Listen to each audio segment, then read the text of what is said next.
El pueblo de las hadas, o,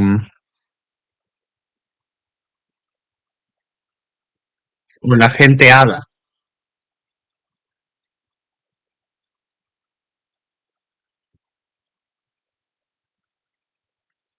o el mundo de las hadas.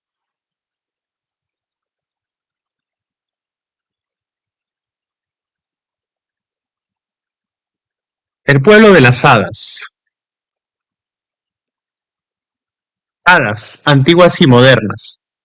Estos tiempos son tan ajetreados que ya no estamos en condiciones de ver hadas.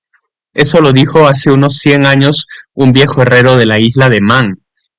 Fue uno de los últimos hablantes de la antigua lengua manesa y sus comentarios sobre las hadas se citaron en una exposición en 1998 en el museo,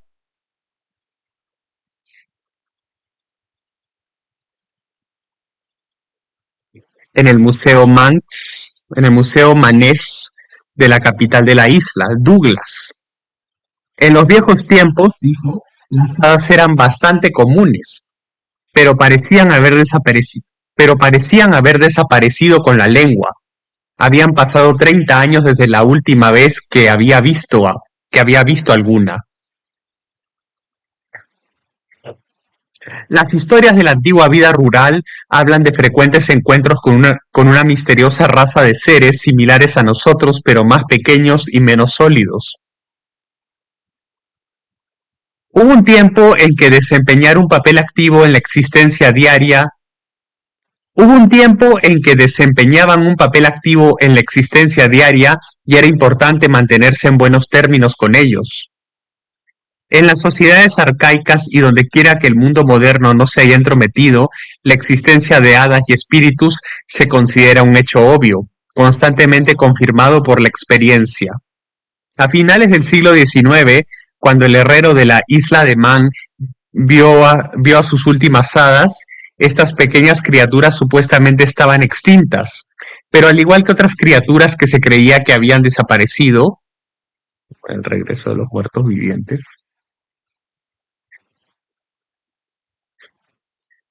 reaparecieron en los tiempos modernos. Hoy en el siglo XXI se informa regularmente de avistamientos de hadas tradicionales.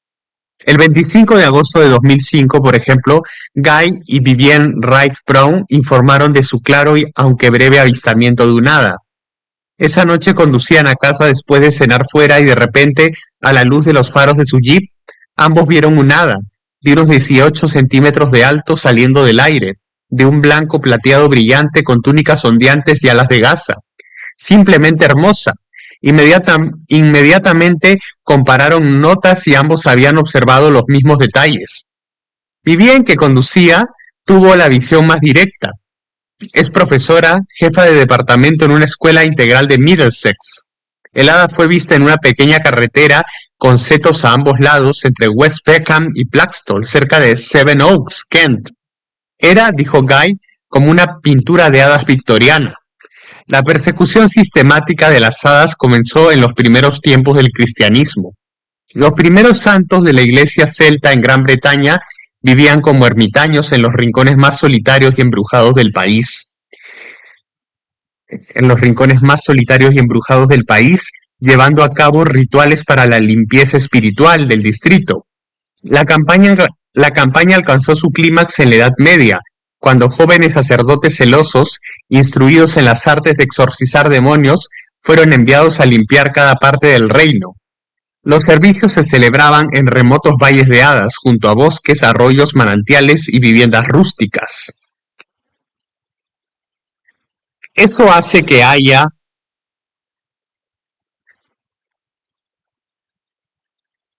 eso hace que no haya hadas, explicó Chaucer en el siglo XIV. Anteriormente dijo, toda esta tierra estaba llena de hadas, era bastante escéptico sobre el resultado de su expulsión. El lado positivo era que las mujeres ahora podían caminar por el campo sin temor a ser molestadas por elfos e incubos. El inconveniente, sin embargo, era que estas amenazas habían sido reemplazadas por los jóvenes sacerdotes que trataban a las mujeres de la misma manera que a los espíritus groseros que habían estado tratando de expulsar.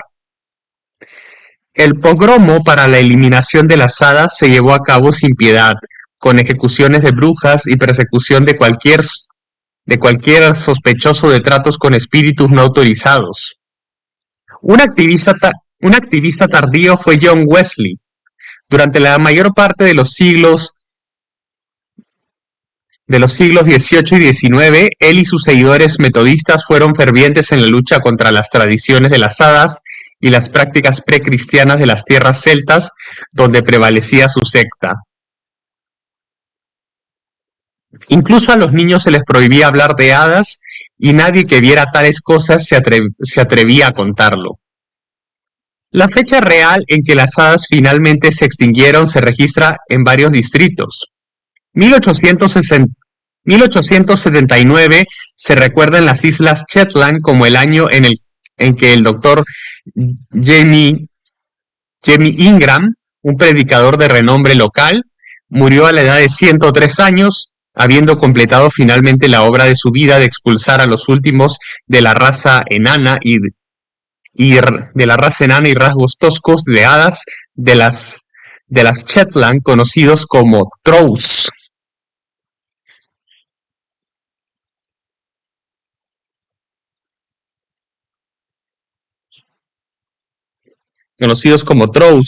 Que en un tiempo ocuparon todo el país y las mentes de sus habitantes. Esto se desprende de la gran cantidad de topónimos troll o troll y términos similares en la antigua lengua Norn de las Shetlands. La historia de su expulsión le fue contada a John Nicholson, autor de algunos cuentos populares y leyendas de las Shetlands.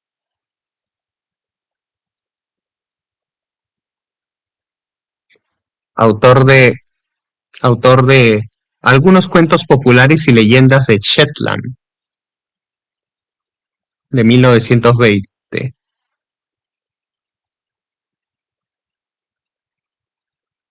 Por un nativo de las Shetland que la había escuchado directamente de una anciana mujer Troll poco después del suceso. Ella y su clan se habían visto trastornados por las oraciones y predicaciones del Dr. Ingram y decidieron emigrar a las Islas Feroe. Pero ella se sentía demasiado débil para viajar y se quedó. Sin embargo, en la memoria reciente todavía se observaban trolls en las islas del norte. Un relato de la década de 1940 se encuentra en el folclore de Orkney y Shetland, 1975, de E. W. Marwick. En respuesta a algo que había escrito sobre los trolls en una revista, Marwick recibió una carta del señor W. E. Turner de Luton, Bedfordshire, quien había pasado 2 años en la isla de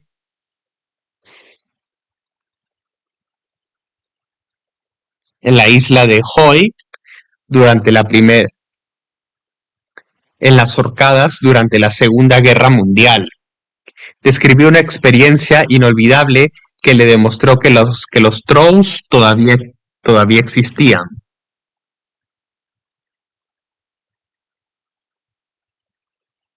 Un día tormentoso de invierno, caminaba o luchaba por avanzar por la cima del acantilado en Tornes.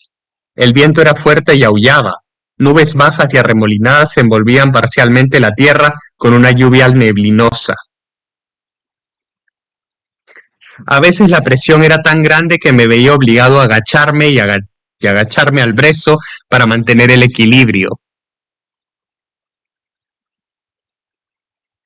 En una de esas ocasiones, al mirar hacia arriba, me sorprendió ver que tenía la compañía de lo que parecía ser una docena o más de hombres salvajes bailando de un lado a otro.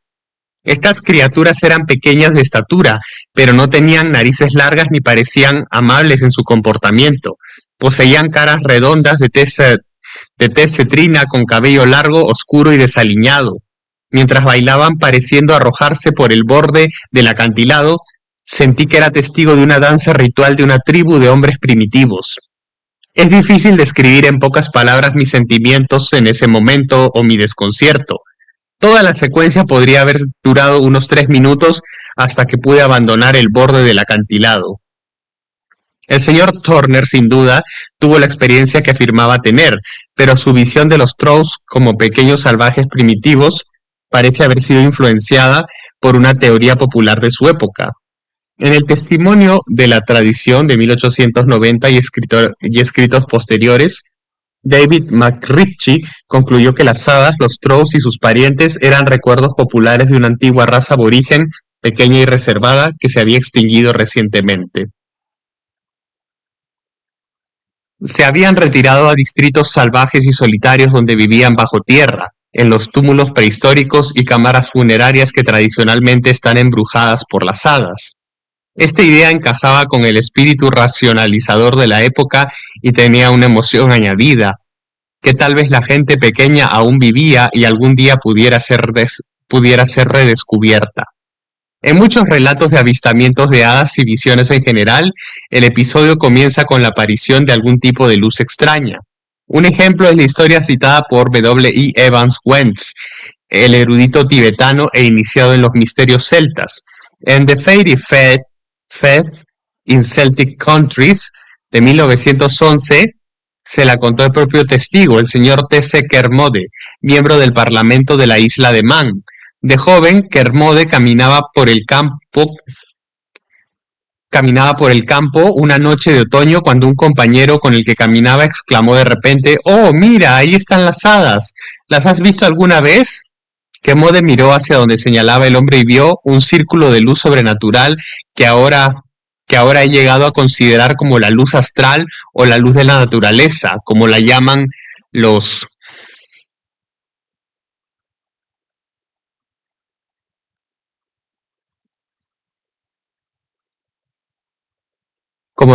místicos, y en el que los espíritus se hacen visibles. Dentro del círculo de luz vio, llegando de 2 en 2 y de 3 en 3, una gran multitud de pequeños seres vestidos de rojo. Se movían de un lado a otro en medio del círculo de luz. Cuando el amigo de Kermode gritó y agitó su bastón, las hadas desaparecieron. La reverenda Sabine Baring Gould, prolífica autora y coleccionista de tradiciones extrañas del siglo XIX, estableció una conexión entre los avistamientos de hadas y la luz solar.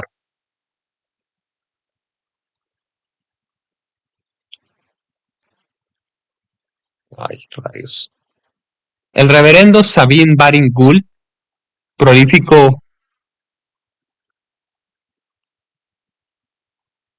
El reverendo Sabine Baring Gould, prolífico autor y coleccionista de tradiciones extrañas del siglo XIX, estableció una conexión entre los avistamientos de hadas y la luz solar.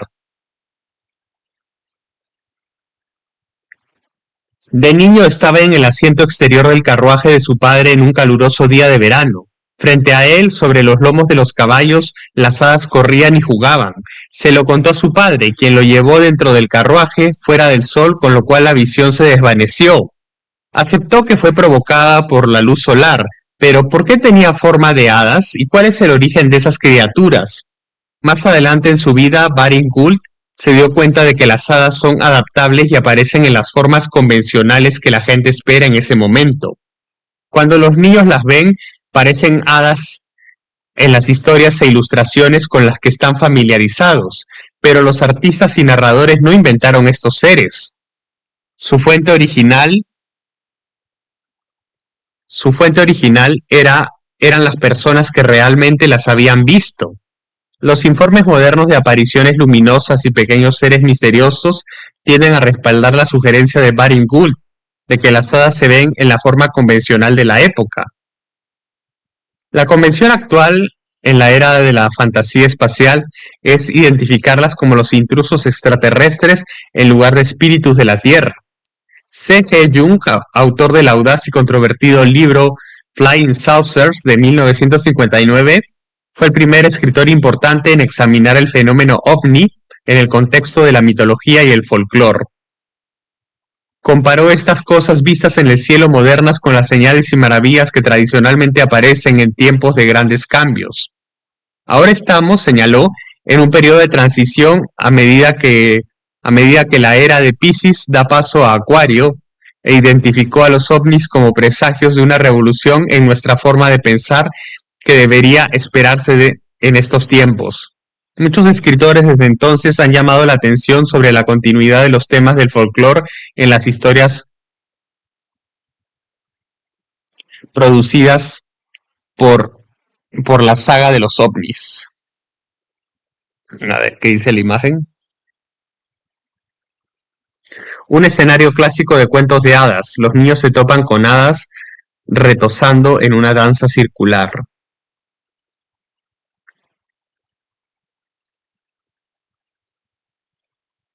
Un vínculo obvio entre las hadas y los ocupantes de ovnis es su hábito común de secuestrar personas y sacarlas de la Tierra.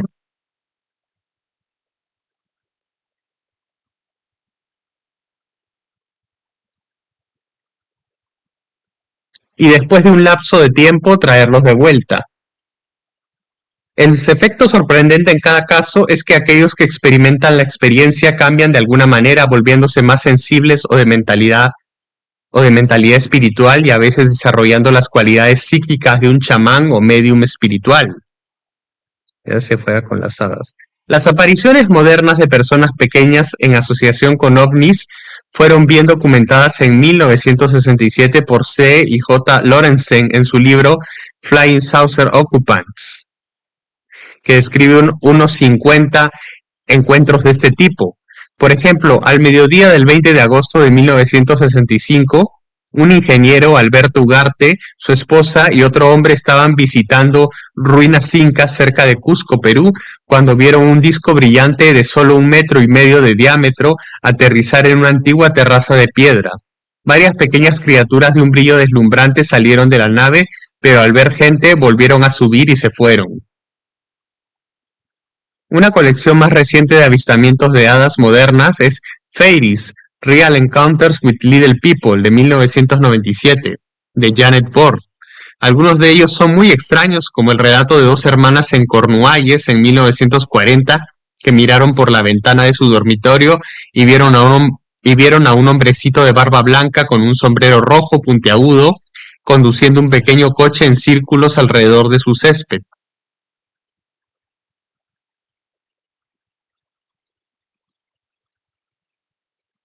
También se registra el avión de hadas visto por algunos niños en Hertford, un biplano en miniatura con una envergadura de aproximadamente 30 centímetros se abalanzó sobre la valla de su jardín.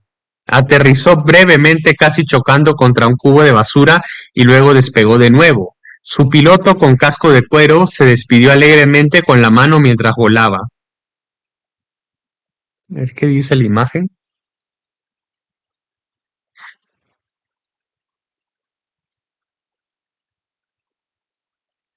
Un grabado de madera del siglo XVII de hadas bailando.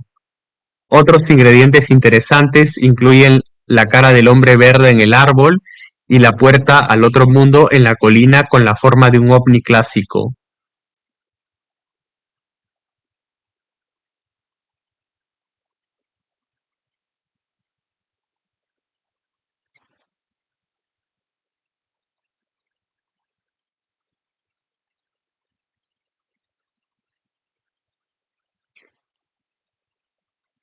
En muchos de estos casos modernos, las apariciones han sido claramente moldeadas por las imágenes actuales de la televisión o los dibujos animados. La influencia del personaje de Enid Blyton, Noddy, se detectó en 1979 cuando un grupo de niños jugando en el parque Wollaton de Nottingham reportó haber visto una caravana de 30 pequeños autos de colores brillantes, cada uno con 2 ocupantes parecidos a gnomos. Los niños no estaban asustados, sino ruidosamente excitados, afirmando que los autos los habían perseguido. Se dice que los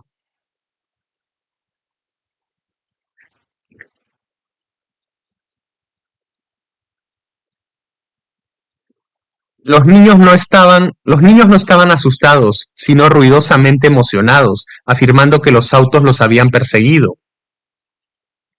Se dice que los autos no tenían volante y volaron sobre obstáculos en su camino.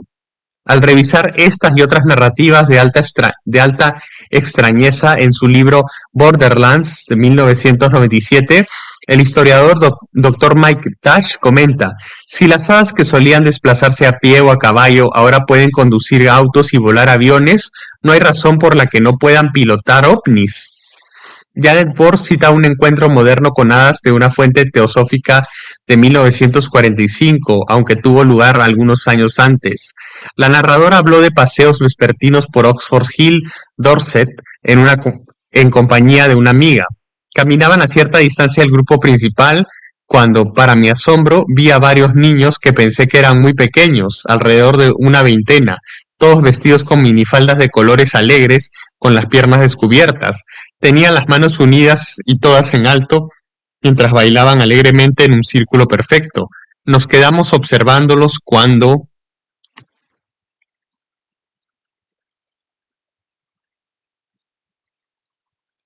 en un instante todos desaparecieron de nuestra vista.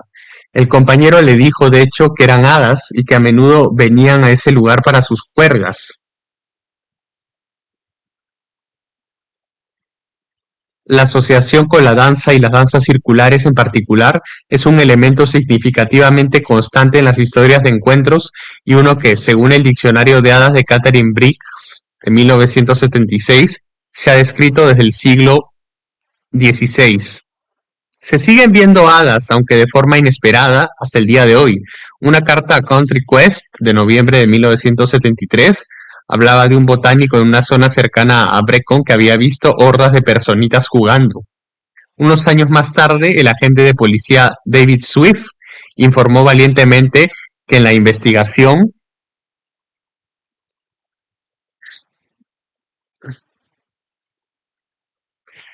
afirmó que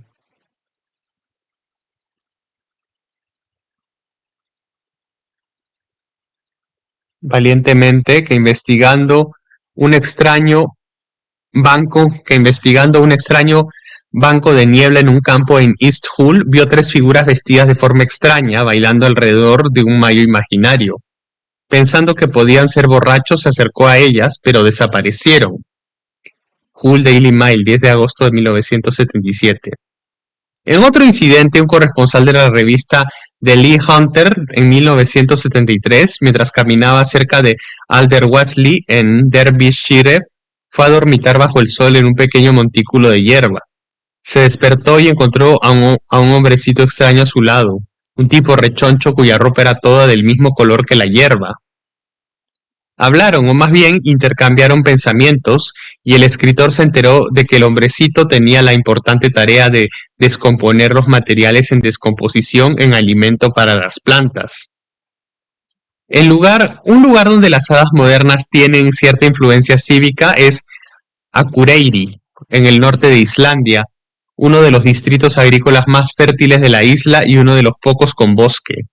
En 1984, cuando una racha de mala suerte y contratiempos retrasó la construcción de una nueva carretera, los residentes no dudaron en atribuirlo a la desaprobación de las hadas por la interrupción. Ya lo habían visto suceder antes, 20 años antes, durante la construcción del puerto de la ciudad. La voladura de ciertas rocas falló inexplicablemente y los accidentes de trabajo fueron inusualmente altos. En ese momento, en 1962, un joven, Olafur Baldursson, se presentó diciendo que podía mediar entre el ayuntamiento y las hadas que habitaban la roca del pueblo. Algunos residentes dijeron que podían ver claramente todo un pueblo de hadas en la bahía y el ir y venir de los barcos de las hadas. Los magistrados aceptaron la oferta y el puerto se completó sin más problemas, como los propios funcionarios estuvieron encantados de confirmar a los periodistas. A ver qué dice la imagen. Dos vistas de anillos de hadas. La toma de arriba muestra la decoloración y los cambios visibles en la calidad de la hierba causados por el crecimiento de hongos que tiene lugar debajo de la superficie del suelo. La imagen de abajo muestra el aspecto más tradicional con los cuerpos fructíferos, hongos, claramente visibles. Los anillos crecen expandiéndose hacia afuera en el borde interior y muriendo en el borde posterior, dejando el centro más deficiente en nutrientes.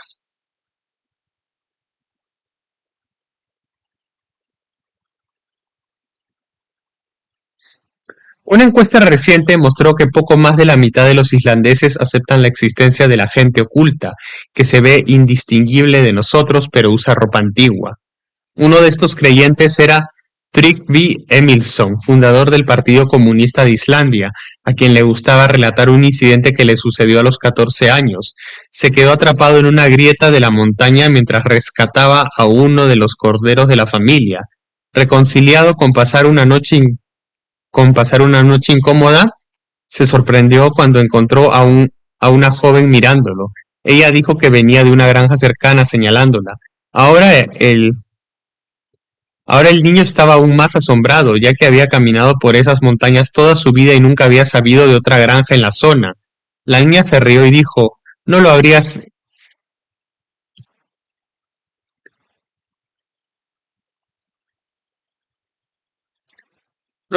hecho. Venimos de un mundo paralelo al tuyo. En ese momento la niña dijo que su padre la estaba llamando y ella salió corriendo. Escribiendo en Fortean Times 201, Claire Smith dijo que Emilson continuó visitando esas colinas por el resto de su vida hasta su muerte en 1986, pero nunca volvió a ver a la niña ni a la granja. Desde 1982, Magnus Skafferdinsson ha estado recopilando relatos de primera mano de tales encuentros y hasta la fecha ha hablado con más de 700 testigos. De estos, según Claire Smith, alrededor de 200 han tenido conversaciones con elfos y personas ocultas y alrededor de 40 han mantenido amistades continuas. La creencia popular ha sido tan fuerte y activa que Vegagerðin, la empresa nacional de construcción de carreteras, ahora tiene un protocolo que lo tiene en cuenta en sus nuevos proyectos. Víctor Ingolfsson, de la Administración de Carreteras Públicas, dice: si la tradición oral transmitida de una generación a otra nos dice que un determinado lugar está maldito o que seres sobrenaturales habitan una determinada roca, entonces debe considerarse un tesoro nacional. Esto es simplemente buenas relaciones públicas. Al menos una ciudad, Hafnar, Hafnarfjordur, ha acogido a los elfos hasta el punto de tener un buscador de elfos designado, y tanto Reykjavik como Hafnarfjordur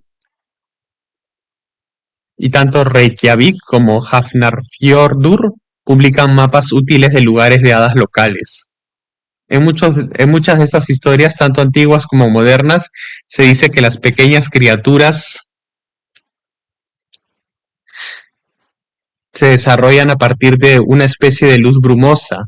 Ese también es el caso en muchos informes de ovnis. Sucede repetidamente que, por ejemplo, una pareja conduce a casa una noche cuando ve una luz extraña flotando en el cielo sobre ellos. Se detienen para mirar más cerca y entonces todo se vuelve extraño. Los pájaros dejan de cantar, hay un silencio total y parece como si el tiempo se detuviera. La luz pulsa y cambia de color, con un efecto hipnótico. Luego se desvanece o se aleja y el hechizo se rompe. Después la pareja habla de lo que ha visto pero no puede encontrar ninguna explicación. Pero la experiencia de alguna manera ha cambiado su actitud a la vida. A menudo dicen nos hizo darnos cuenta de que no estamos solos. Estos sucesos repetidos Estos sucesos repetidos, y debe haber miles del mismo tipo, tienden a justificar la idea de Jung de que los ovnis son agentes de cambio radicales en nuestra comprensión del mundo. Aquí dice la imagen. Un boceto de uno de los tres pequeños extraterrestres con aspecto de hada que tomaron té y pasteles de carne picada con la pensionista Jan Hingley en enero de 1979 en la ciudad de Rowley, Regis, en las Midlands. Está clasificado como uno de los casos británicos de encuentro cercano más extraños y absurdo, y sin embargo incluye algunas pruebas importantes en forma de marcas en la nieve donde aterrizó la nave, así como efectos fisiológicos y electromagnéticos. La experiencia fue dolorosa para la señora Hingley. Murió poco después y no parecía ser el tipo de persona que inventaría inventaría una historia tan extraña y no parecía ser el tipo de persona que inventaría una historia tan extraña y compleja.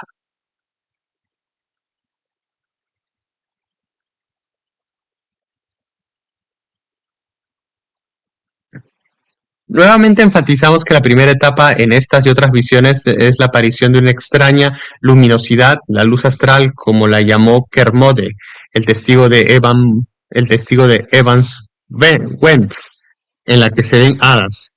De ella también provienen fuegos fatuos, visiones de santos y diosas, criaturas sobrenaturales, extraterrestres y gran parte de la fantasmagoria registrada en este libro.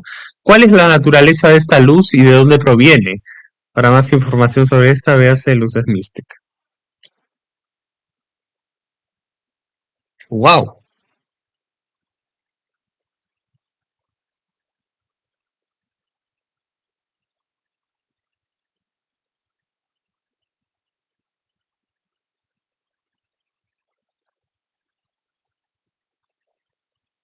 Fragmentos físicos del país de las hadas. Pero ¿dónde están tus pruebas? La pregunta se les hace a menudo y no sin razón. La pregunta se les hace a menudo y no sin razón a las personas que han visto hadas.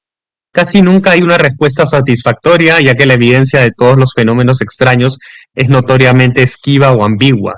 En momentos cruciales, los testigos olvidan sus cámaras o no funcionan, y en los raros casos en que se fotografían apariciones, las impresiones resultan, las impresiones resultantes son demasiado borrosas o inadecuadas para probar algo.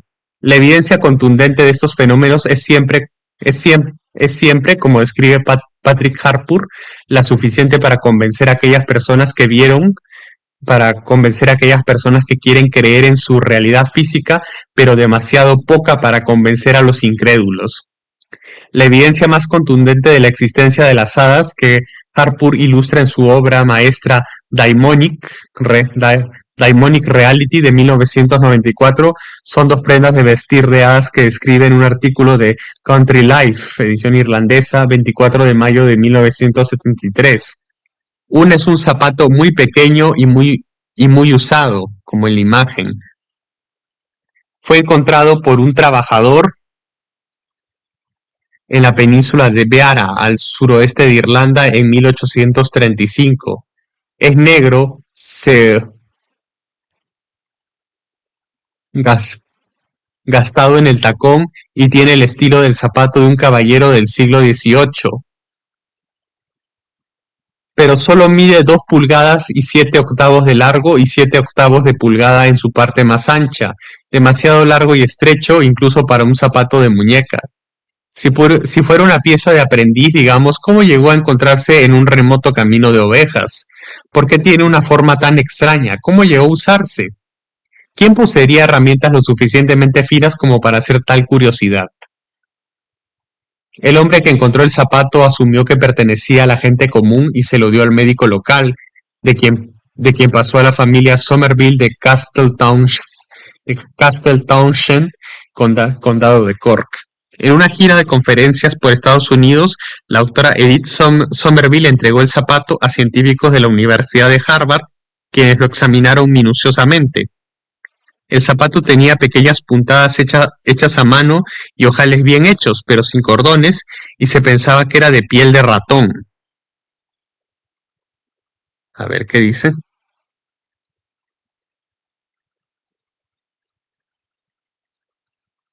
El pequeño,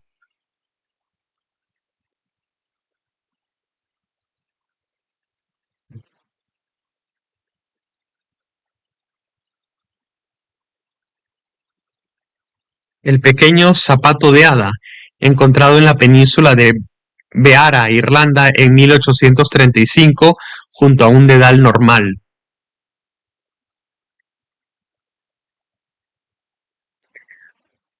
Se han encontrado otros zapatos igualmente extraños en Irlanda, por no mencionar otras prendas de vestir, como el abrigo encontrado en un anillo de hadas por John Abraham Folliot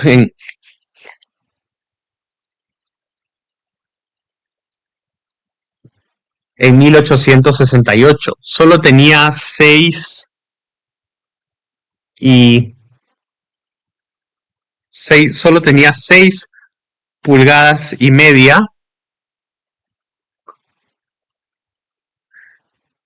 de largo y 1,3 pulgadas de ancho en el hombro, totalmente forrado y con botones cubiertos de tela. Su cuello alto con ribete de terciopelo estaba engrasado y brillante por presumiblemente el uso prolongado, mientras que otras partes estaban deshilachadas y los bolsillos agujereados y chamuscados como si hubieran sido hechos con una tubería pequeña o con una pipa pequeña. La referencia anterior a una pieza de aprendiz introduce la explicación convencional para todos estos artículos que fueron hechos por aprendices de artesanía para demostrar su habilidad y servir como muestras comerciales fáciles de llevar. Esto, por supuesto, no explica por qué el zapato de hadas y el abrigo estaban tan usados como si hubieran sido desechados por usuarios de no más de 30 centímetros de altura.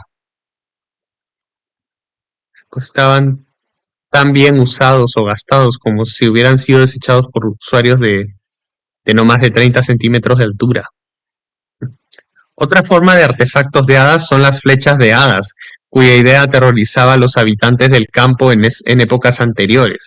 También eran pequeños pedernales con forma de puntas de flecha, a veces conocidos como flechas élficas, y lanzados como un dardo, según Robert Kirk, Secret Commonwealth de 1692.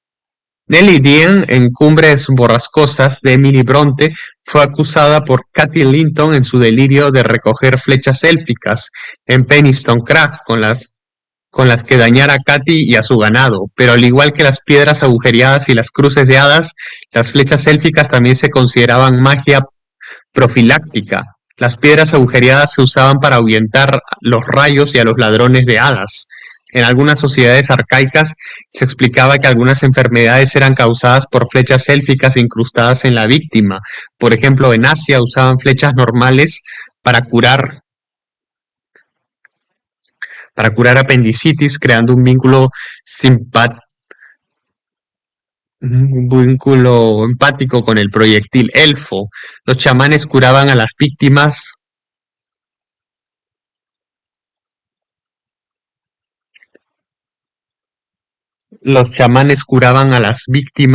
eliminando los proyectiles de hadas. De manera similar, los llamados cirujanos psíquicos realizan una operación para eliminar la materia ofensiva. También debemos mencionar la similitud entre los rayos élficos y los implantes alienígenas. Ambos son intrusiones no deseadas de entidades sobrenaturales. A ver, ¿qué dice la imagen? Este alijo de ataúdes de hadas delicadamente hechos que contenían efigies de madera vestidas fue descubierto en una hendidura debajo de Arthur's Seat en Edimburgo en 1836. Algunos se habían podrido, por lo que se pensó que se habían realizado una serie de entierros a lo largo de muchos años. Otros objetos del país de las hadas son las copas, vasos y cuernos para beber, cuyas leyendas... ¿Qué dice la imagen? Una piedra de hadas del condado de Antrim, Irlanda del Norte. Piedras agujereadas como estas se ataban en los cuernos de las vacas para evitar que la gente pequeña robara la leche. En algunos lugares se usaban para protegerse de los rayos. Imagen cortesía de las bibliotecas del Ayuntamiento de Warrington, División de Patrimonio y Aprendizaje. Otros objetos del país de las hadas son las copas, vasos y cuernos para beber, cuyas leyendas son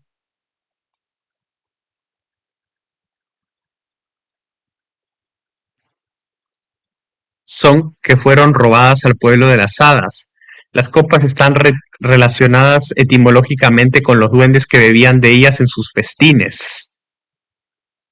En 1891, cuando Edwin Harlan escribió un capítulo sobre ellas en La ciencia de los cuentos de hadas, estas reliquias eran bastante comunes en partes de Gran Bretaña, Escandinavia y el norte de Alemania, pero incluso entonces estaban desapareciendo de las iglesias y antiguas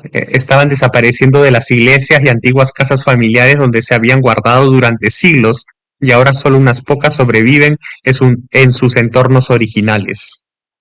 La historia de la copa robada la cuentan varios de los antiguos escritores sobre antigüedades populares, comenzando en el siglo XII, con los cronistas Guillermo de Newborough y Gervasio de Tilbury y Gervasio de Tilbury. La historia de Williams se ubica ah, con los cronistas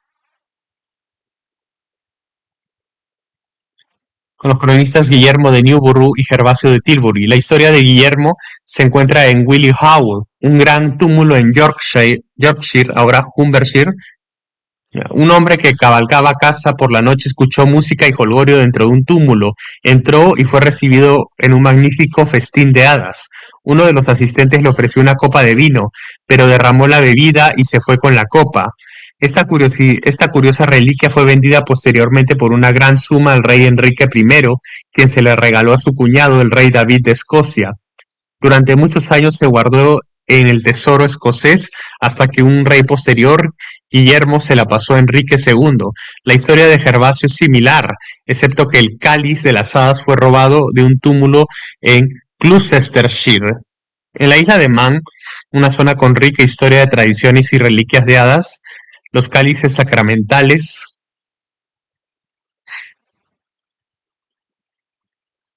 en varias iglesias se decía que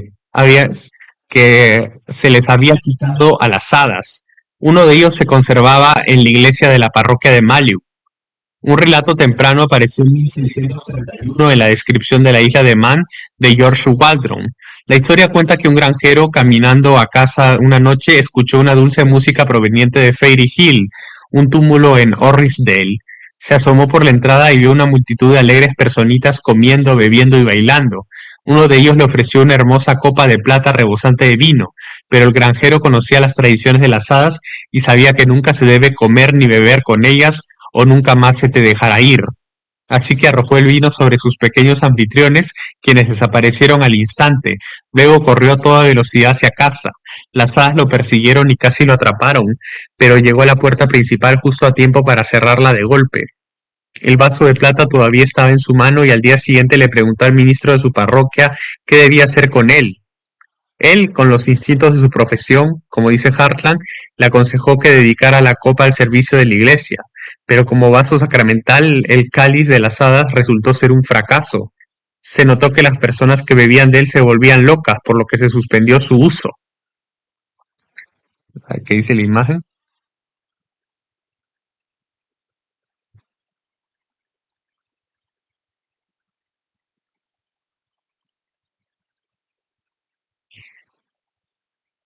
Peter van Sleff Nielsen, sacristán de la iglesia de Agerup en Holbæk, Dinamarca, muestra el cáliz de plata que se conserva ahí. Se decía que formaba parte de un fabuloso tesoro de hadas y que les había sido robado hace varios cientos de años.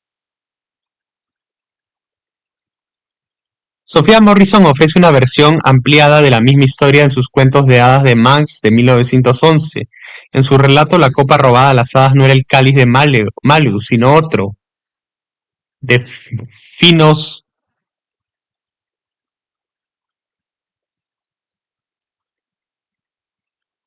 de fina plata trabajada que se convirtió en el vaso de comunión de la iglesia de Rushen.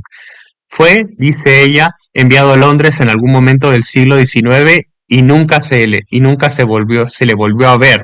Fue, dice ella, enviada a Londres. Fue, dice ella, enviado a Londres en algún momento del siglo XIX y nunca se volvió a ver. Nunca más fue visto de nuevo. El más conocido de todos los vasos y copas que fueron arrebatados a las hadas es el Loch de Eden Hall, que ahora se exhibe en el Museo Victoria y Albert de Londres. Es un antiguo vaso de vidrio de unos 15 centímetros de altura de tono verdoso, adornado con un patrón geométrico en esmalte blanco y azul, con toques de oro y carmesí. Se hizo un estuche de cuero para guardarlo en el siglo XV, pero el look en sí puede ser mucho más antiguo. Los expertos dicen que probablemente sea obra sarracena. Durante muchas generaciones perteneció a la familia Musgrave de Eden Hall en Cumberland y antes de eso supuestamente fue utilizado por las hadas locales. Los Musgrave dicen que el mayordomo de uno de sus antepasados fue a un manantial a sacar agua y vio allí a un grupo de personas pequeñas bebiendo. Agarró bruscamente su copa de vidrio su copa de vidrio y se fue corriendo con ella. Las hadas no pudieron alcanzarlo, pero una de ellas gritó una advertencia. Si este vaso se rompe o se cae, adiós a la suerte de Eden Hall. Así se nombró a la suerte. Los Musgrave trataban su suerte con reverencia y cada heredero sucesivo juraba preservarla. Finalmente, según una de sus historias, un joven disoluto se convirtió en cabeza de familia y mientras bebía con bulliciosos amigos, exigió que le trajeran eh, esa copa, la suerte. El mayordomo de la época se la entregó y se paró atentamente detrás de su silla. Como había anticipado, al joven Musgrave se le cayó la suerte mientras bebía de ella, pero el mayordomo, con la agilidad de un fildeador resbaladizo, la atrapó a centímetros del suelo. Uno de los muchos cuernos para beber de las hadas que Hartland localizó en los países escandinavos es el cuerno de Oldenburg en el país. Una de los, Uno de los muchos cuernos para beber de las hadas que Hartland localizó en los países escandinavos es el cuerno de Oldenburg del Palacio de Rosenborg en Copenhague. Es de plata dorada, grabado con el escudo de armas real danés y data del siglo XV. Debe ser una réplica de esa época, ya que su leyenda se conocía mucho antes. Se remonta al 20 de junio del año 990, cuando el conde de Oldenburg salió de casa en un día caluroso y sintió sed. Una hermosa mujer hada apareció con un cuerno para beber y se lo ofreció, pero él también fue advertido sobre los líquidos de las hadas y se negó. Ella lo instó a beber, prometiéndole fortuna y felicidad si lo hacía y ruina si no. Oldenburg desconfió de ella y derramó la bebida. Un poco salpicó a su caballo, despeinándolo. Luego galopó con el cuerno y lamentablemente escapó impune.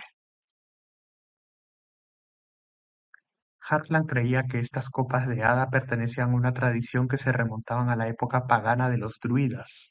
Con la prevalencia del cristianismo y su desaprobación de todo lo pagano, estas copas fueron conservadas por ciertas familias que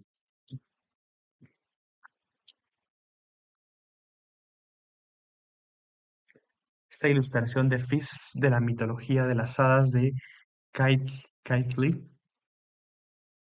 Keighley, 1828, muestra el robo similar de un cáliz a las hadas.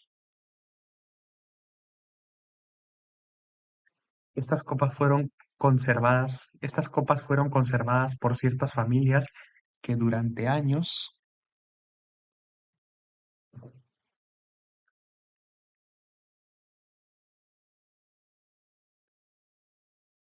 venideros mantenían en privado los rituales que los mantenían en buenos términos con el mundo de las hadas. En ese sentido son de hecho copas de hadas. Más tarde fueron entregadas o confiscadas por la Iglesia y adaptadas al servicio de Cristo. Estas historias de copas de hadas nos dejan perplejos. ¿Cómo es que la misma leyenda fantástica está ligada a tantas copas y cuernos antiguos y sagrados en todo el noroeste de Europa? La teoría del cáliz sagrado no cubre los recipientes seculares y utilitarios cuyo origen tradicional es el país de las hadas. Un ejemplo es la extraordinaria gran olla o caldero de la iglesia de Tresham, Surrey, que John Aubrey describió en su Historia Natural y Antigüedades de Surrey del siglo XVII, volumen 3. Los lugareños la llamaban olla de gachas y contaban cómo se le habían pedido prestada a las hadas de una piedra en la cercana colina de Borum. Los lugareños la llamaban olla de gachas y contaban cómo se les había pedido prestada las hadas de una piedra en la cercana colina de Borum. En una época, decían, las hadas prestaban lo que cualquiera quisiera, pero solo por un año y un día. Eran estrictas al respecto y cuando la olla de gachas se devolvía tarde, se negaban a recibirla, y a partir de ese día no hubo más préstamos. Las hadas de Islandia presentan regalos a quienes las tratan con respeto y amabilidad. Según un relato bastante moderno, la esposa del superintendente de policía del distrito y fiscal que vivía en Vopnafjörður, un pueblo en el extremo oriental de la isla, recibió un rollo de tela de 40 yardas de una mujer hada a la que le hizo, a la que le hizo de partera. Esta tela se encuentra ahora en el Museo Nacional de Reykjavik. Otro artefacto se puede encontrar en el castillo de Dunvegan, en la isla escocesa de Skye. Aquí los señoriales MacLeod exhiben con orgullo su posesión, la bandera de las hadas. Hay varias historias, todas sobrenaturales, sobre cómo llegó a su posesión. La más completa es que provino de una mujer hada. Es difícil establecer la fecha de su aparición. Como muchas leyendas similares, se ambienta en un tiempo inmemorial. En uno de esos días lejanos, una nodriza estaba sentada junto a la cuna de un heredero recién nacido de los MacLeod. Levantó la vista y vio que una mujer hada había envuelto al bebé en la famosa bandera y estaba canturreando sobre él, alabándolo en gaélico y profetizando su brillante futuro. Luego se escabulló silenciosamente. La nodriza recordaba cada palabra y nota del canturreo y resultó tan eficaz como canción de cuna para bebés que los MacLeod insistieron en que todas las nodrizas que emplearan debían aprenderla. La bandera les fue útil durante muchas generaciones. Nunca debía desplegarse excepto en tiempos de gran peligro. En una ocasión detuvo una plaga de ganado que amenazaba su sustento y derrotó una partida de asalto de los MacDonald al crear la ilusión de que los MacLeod que la ondeaban eran mucho mayores que su número real. Esta no es la única reliquia que los MacLeod adquirieron en el país de las hadas. Uno de sus antepasados, según la leyenda familiar, fue invitado a un festín de hadas en Dun Ostale, uno de los, for- uno de los fortalecidos fuertes de las hadas de Skea. Cuando lo invitaron a beber vino, se negó y, como todos los que parecen haber estado en esa situación, huyó con su copa. Y no hemos olvidado que bailar y tocar música son un elemento básico de los muchos atisbos registrados del pueblo de las hadas. Muchos narradores sostienen que su música es el regalo más valioso que las hadas han dado a los humanos. Dejamos este tema para nuestra sección posterior.